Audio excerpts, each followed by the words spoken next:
Marc Bauer-Maison, bienvenue. Bonjour. Derrière ce micro, vous êtes peintre.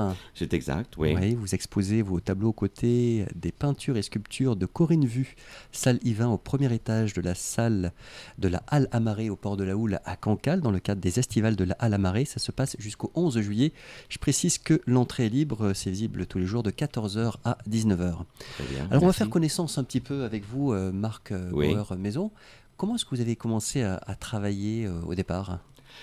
À travailler la peinture ou La à peinture, travailler... oui, tout à fait. Alors, la peinture, étant enfant, j'ai toujours eu une tendance à m'exprimer par le dessin. Et je me rappelle, ma maman m'avait souvent fait venir à étudier dans un atelier à Paris, à aller au Louvre. À l'époque, le Louvre, il y avait encore les marronniers tout autour dans la cour centrale, on trouvait du mal à stationner. Et maman l'avait noté très tôt. Et quand j'ai rencontré quelques difficultés dans la vie, le dessin a été mon message. Oui, le dessin a été mon manière de m'exprimer. Oui. Et après, donc bien sûr, à Paris, il y a eu l'école des Beaux-Arts. Oui, l'école des Beaux-Arts. J'ai fait l'école des Beaux-Arts avec à l'atelier Musso en architecture. Une très bonne école, un très bon maître. Oui. Vous avez gardé un bon souvenir de ces moments-là, de ces périodes d'apprentissage. Ce sont des rencontres, j'imagime, aussi. Oui, c'est vrai. J'aime beaucoup l'architecture. Papa était architecte et Musso était plutôt monument historique. Et jusqu'au jour d'aujourd'hui, j'aime toujours rentrer dans une église, dans un château, dans une ferme. Il y a une lecture du paysage qui se fait par la lecture de la pierre que j'aime profondément. Oui. Qu'est-ce qui vous intéresse dans l'architecture ? C'est la conception, c'est l'imagination, c'est le geste, c'est quoi ? Je crois que c'est l'espace dans lequel vous aimez vivre, ou dans lequel vous aimez prier, ou dans lequel vous aimez vous situer. Oui. Donc il y a un rapport au lieu, à la spiritualité aussi, dans ce que j'entends, dans ce que vous exprimez. Non, absolument. Oui. Absolument. Oui, la spiritualité a toujours été un élément pour moi. Au tout départ, avant l'architecture, j'étais professeur d'escalade à l'Université de médecine à Paris. D'accord. Et j'ai emmené des élèves à 4000 mètres en altitude. Et j'ai fait une très mauvaise chute à Fontainebleau en 82, une chute de 9 mètres. Et j'ai passé plusieurs mois à l'hôpital, plusieurs mois en fauteuil roulant. Et donc, on se pose beaucoup de questions dans un moment comme ça, parce qu'il faut se relever. Je me suis relevé. Mais du coup, on recherche, on essaie de comprendre le pourquoi et du comment. Et rien n'arrive par accident. Comme disait Mère Teresa à Marmara, c'est tout à fait juste, rien n'arrive par accident. Ne serait-ce que d'être ici aujourd'hui. Oui, mais écoutez, ça vous a amené aussi à partir vivre au Canada. C'est exact. Qu'est-ce qui vous a amené, oui, précisément ? Il y a eu un déclic, il y a une réflexion en amont ou Non, après avoir travaillé en architecture, j'ai travaillé au CNRS de Lyon, avec le père Pierre Babin, qui était un oblat, qui était lui-même un disciple de Marshall McLuhan, de Medium as the Message. Et il travaillait aussi avec le père André Triverio, qui est un nudiste de Rennes.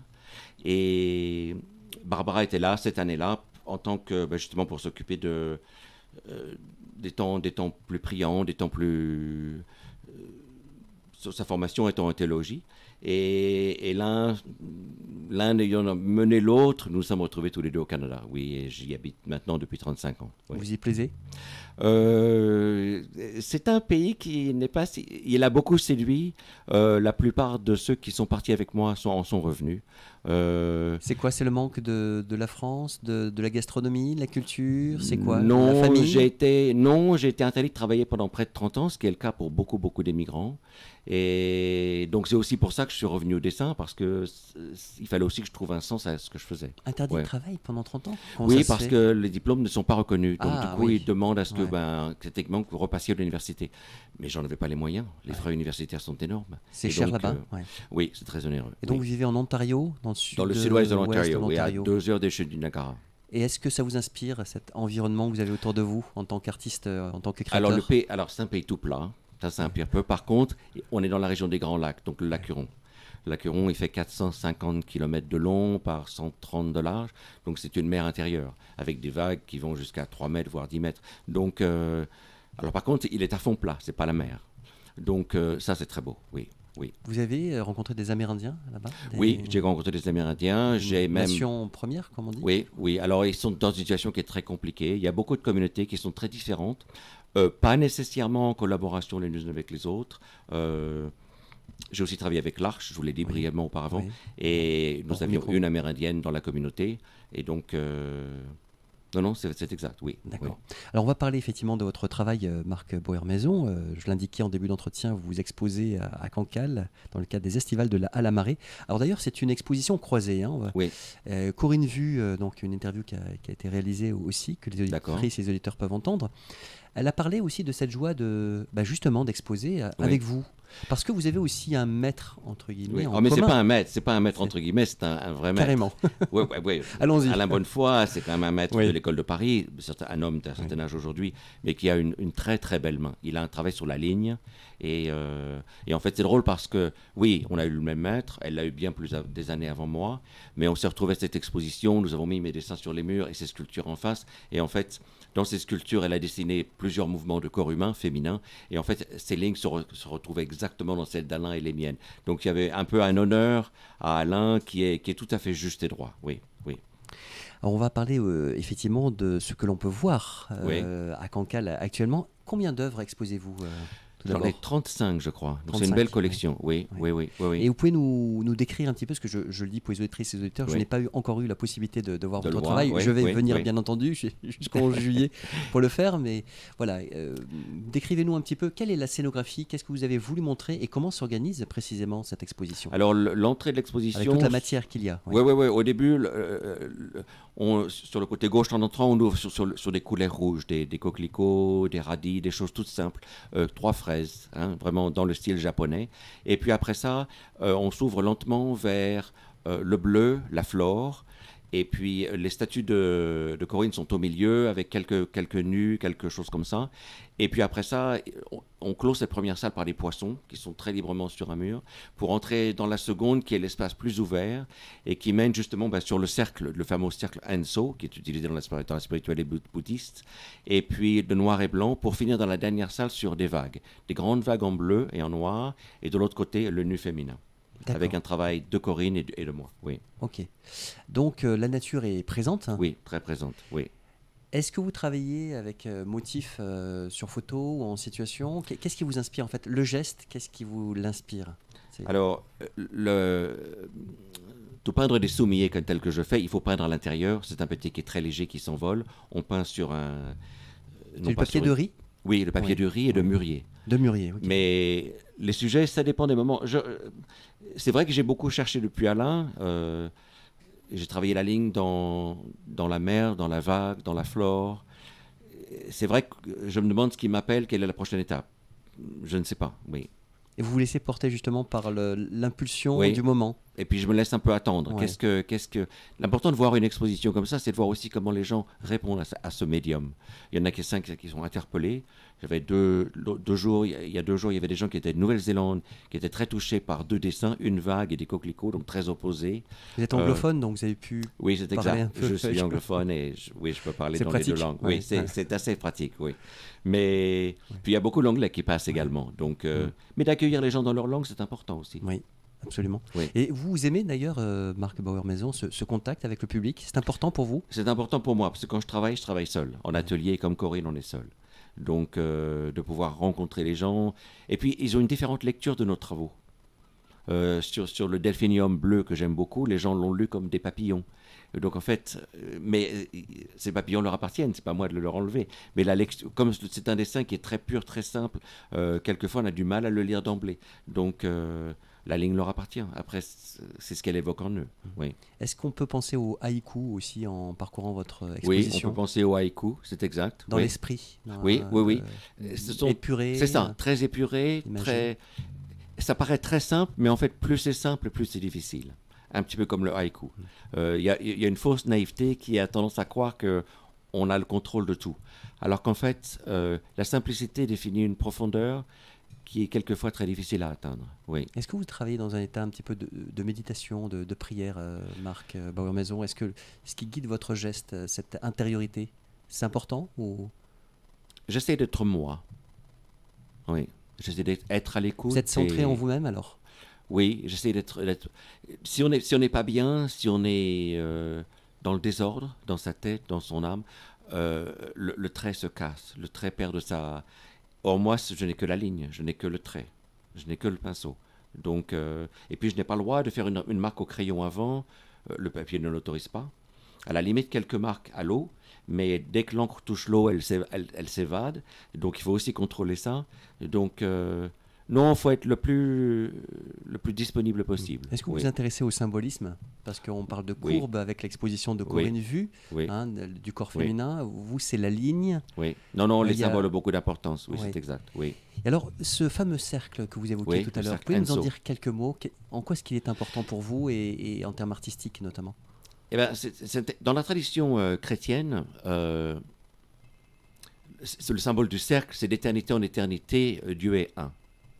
Donc, c'est l'unité et l'unicité en même temps. Dans la tradition bouddhiste, c'est le symbole de vie. On part d'un début. Au début, on est riche en eau, puis ça s'assèche, et puis le trait à la fin devient presque sec. Mais ça, c'est le rythme de la vie. Et il est utilisé en spiritualité beaucoup. Il est très difficile à faire. Ça paraît idiot, mais faites un cercle, asseyez-vous, vous allez voir. Encore plus avec de l'encre sur un papier qui absorbe beaucoup. Donc, il faut un rythme qui soit très, très homogène dans sa vitesse, dans son geste, et puis à la fois que le cercle soit le plus parfait possible. Il y a beaucoup de cercles Hanso qui ne le sont pas. Mais c'est un exercice qui est très difficile, oui. Il n'y a qu'une seule ligne, là, pour le coup. Je ne vends qu'une seule ligne.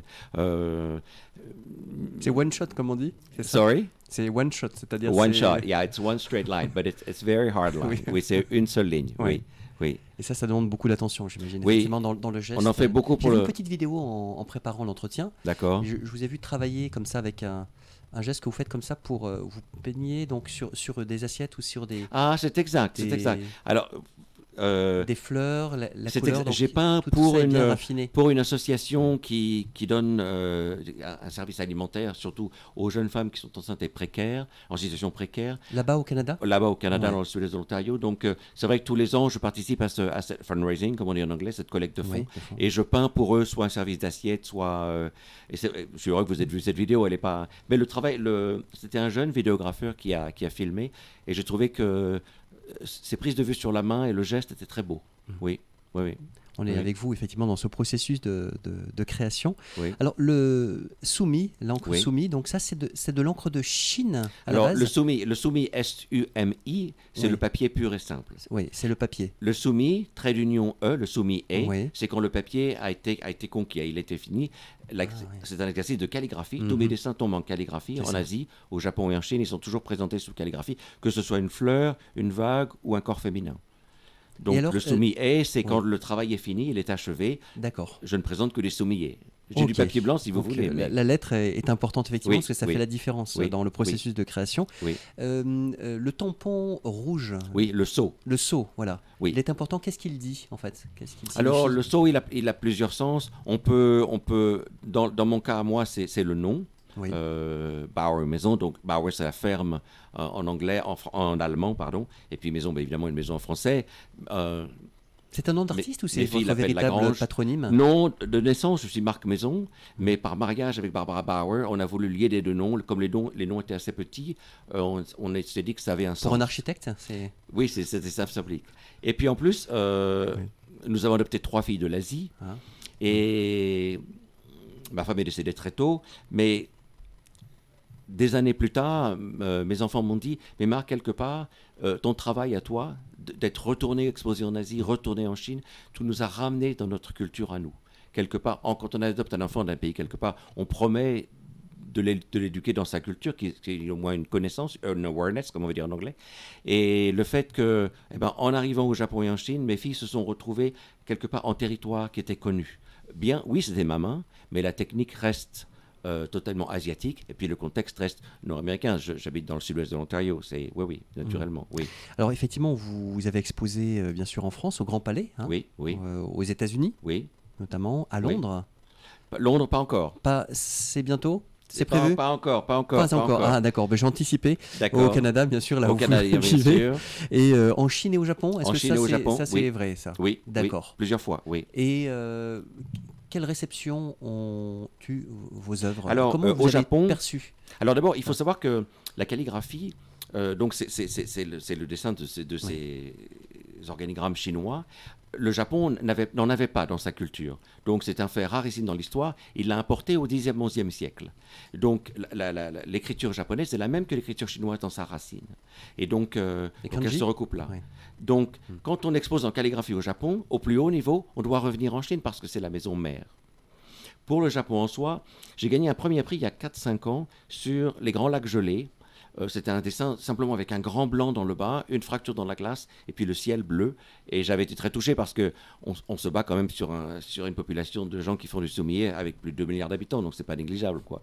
On cherche à faire passer quoi? Ce sera ma dernière question, Marc Boermaison. Oui. À travers une œuvre, qu'est-ce qu'on cherche à faire passer en fait? Je crois que pour moi, ce serait la beauté de la vie. Oui, la vie est belle. Elle est difficile.